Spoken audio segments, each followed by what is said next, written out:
18 वर्ष पूर्ण झाली तरी तुमच्याकडे मतदान कार्ड नाहीये तर तुम्ही आता घर बसल्या मोबाईल मधूनच मतदान कार्ड साठी अर्ज करू शकता। पण त्याआधी चॅनलला सबस्क्राईब केलं असेल तर सबस्क्राईब करून घ्या आणि बेल आयकॉनवरती क्लिक करून ऑल नोटिफिकेशन ऑन करून घ्या। मी अविनाश तिरमले काही टाइमपास न करता मतदान कार्ड साठी फॉर्म कसा भरायचा मोबाईल मधून ते पाहूया। तर मतदान कार्ड काढण्यासाठी सर्वात आधी तुम्हाला प्ले स्टोर वरती यायचं आहे। येथे वोटर हेल्पलाईन हे ऍप तुम्हाला दिसेल, गव्हर्नमेंटचं आहे, हे इन्स्टॉल करून घ्या आणि त्याला ओपन करायचंय। ऍप अशा पद्धतीने ओपन होईल। येथे आता तुम्हाला साइन अप करावं लागेल। यासाठी बघा न्यू युजर खाली दिसतंय, याच्यावर क्लिक करायचं आहे। तुमचा मोबाईल नंबर टाकून सेंड ओटीपी या बटनावरती क्लिक करायचंय। त्यानंतर येथे तुमचं फर्स्ट नेम टाकायचंय, म्हणजे तुमचं स्वतःचं नाव, लास्ट नेम म्हणजेच तुमचं सरनेम, पासवर्ड तयार करावा लागेल। तो एक्झाम्पल तुम्ही बाजूला पाहू शकता आणि तुमच्या मोबाईल नंबरवरती आलेला ओटीपी टाकायचा आहे। सबमिट या बटनावरती क्लिक करायचंय।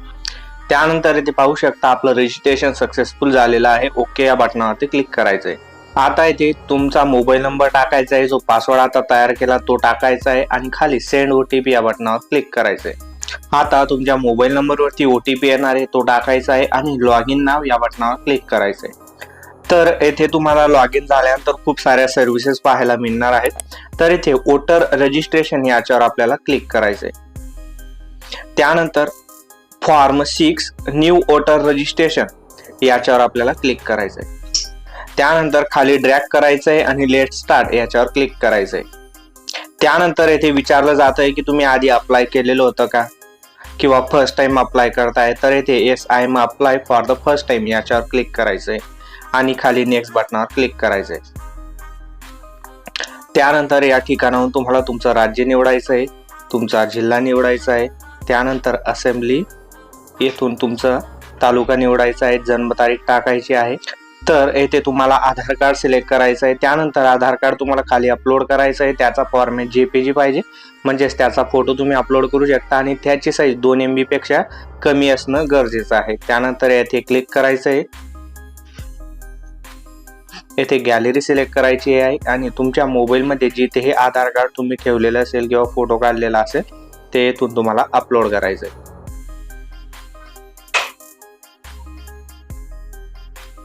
तर येथे आधार कार्ड अपलोड झालेला आहे। नेक्स्ट या बटनावर क्लिक करायचंय। आता येथे तुमचा फोटो तुम्हाला अपलोड करावा लागेल, त्यासाठी परत या प्लसच्या आयकॉनवरती क्लिक करायचं आहे। त्यानंतर गॅलरीमध्ये तुम्ही जिथेही फोटो ठेवलेला असेल तो फोटो तुम्हाला इथून सिलेक्ट करायचा आहे। अशा पद्धतीने वरती टिक मार्क करायची आहे। फोटो सुद्धा अपलोड झालेला आहे। फोटोची साईज 200 KB पेक्षा कमी असणं गरजेचं आहे। फोटो अपलोड झाल्यावर खाली तुम्हाला तुमचं जेंडर सिलेक्ट करायचं आहे, मेल, फिमेल, थर्ड जेंडर काय आहात ते सिलेक्ट करा।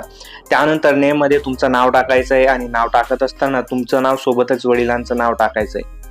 त्यानंतर खाली ते इन जनरल मध्ये ते ऑटोमॅटिकली मराठीमध्ये येणार आहे। मराठीची स्पेलिंग चुकत असेल तर तुम्ही मराठी कीबोर्डचा वापर करून त्याला एडिट करून घ्या। त्यानंतर खाली सरनेम टाकायचं आहे। त्यानंतर ते सुद्धा चुकत असेल तर तुम्ही त्याला सुद्धा मराठी कीबोर्डचा वापर करून एडिट करू शकता। आता खाली जायचंय, याथे खाली आल्यावर तुमचा आधार नंबर टाकायचा आहे। जर का आधार नंबर नसेल तर खाली टिक मार्क करायची आहे आणि जवळपास सर्वांकडेच असतो तर तो तुम्ही टाकायचा आहे। बरोबर असेल तर असे हिरवी टिक इथे येणार आहे। खाली तुमचा मोबाईल नंबर टाकायचा आहे। मोबाईल नंबर ऑफ रिलेटिव्ह हा ऑप्शनल आहे। त्यानंतर तुमचा ईमेल ID टाकायचा आहे। परत खाली जायचंय। येथे खाली आल्यावर डिसॅबिलिटी म्हणजेच तुम्ही अपंग आहात का विचारलं जात आहे। अपंग असाल तर त्या प्रकारचा इथे ऑप्शन निवडायचा आहे। अदरवाईज इथे काही टिक मार्क न करता नेक्स्ट या बटनावरती क्लिक करायचंय। आता इथे तुम्हाला तुमच्या वडिलांची किंवा आईची किंवा पत्नीची ही माहिती भरावी लागेल। कोणतीही एक माहिती भरायची, त्यामुळे ते फादर नेम आधीपासून टिक आहे ते राहू द्यायचंय। त्यानंतर तुमच्या वडिलांचं नाव टाकायचं आहे।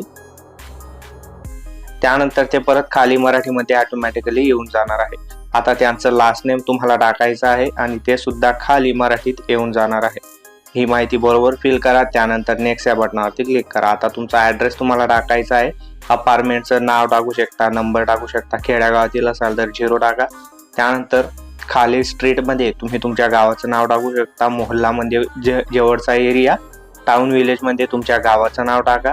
त्यानंतर पोस्ट ऑफिस पण तुमचं गाव असेल तर गाव किंवा जवळपासचं गाव असेल तर ते पोस्ट ऑफिस तुम्ही टाकायचं आहे।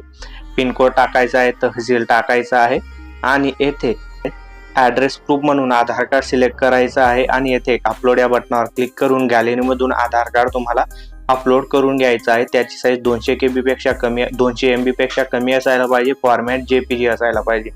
त्यानंतर ऑप्शनल ही डिटेल आहे.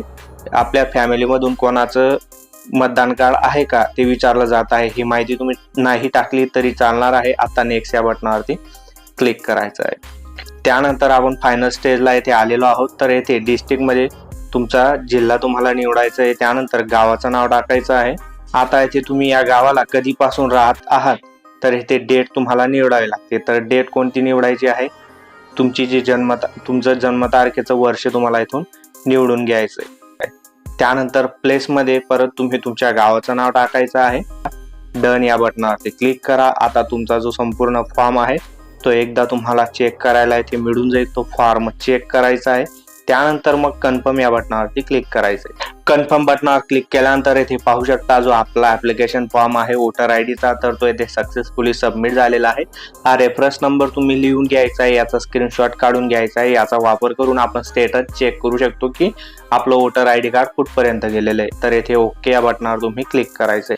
त्यानंतर इथे वोटर रजिस्ट्रेशन याच्यावर तुम्हाला क्लिक करायचंय. आता जो रेफरन्स नंबर होता तो track status of my on याच्यावर तुम्हाला टाकायचा आहे. इथे बघा इंटर रेफरन्स आयडी, हा रेफरन्स आयडी इथे टाकायचा आहे.